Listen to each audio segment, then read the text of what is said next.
pushing for publication of the legal advice that the government has given. We will be demanding that the government goes back to the United Nations with the support of the Swedish government, or in support of the Swedish government, in order to get a new UN resolution and bring Russia and the United States together, along with Iran, Saudi Arabia, Israel, Turkey, all the neighbouring states there. This civil war is ghastly. It's killed hundreds of thousands. It's driven millions into refuge in other countries, and the chemical weapons are obviously appalling and disgusting and completely illegal within international law.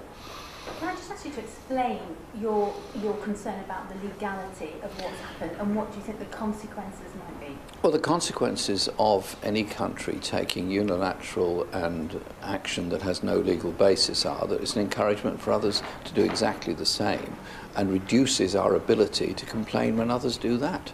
Surely, the United Nations exists for a purpose.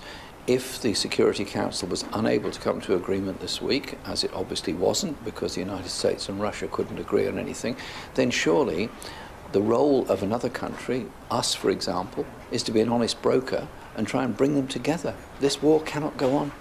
What do you think about Theresa May's humanitarian argument, the airstrikes being legal because of the humanitarian? She has used the argument that by bombing those sites it would prevent any other chemical weapons being used. I would just simply say to her that the weapons inspectors were on their way there to verify it. In 2013, Lavrov and Kerry, on behalf of Russia and the United States, reached an agreement, did destroy a large amount of the chemical weapons.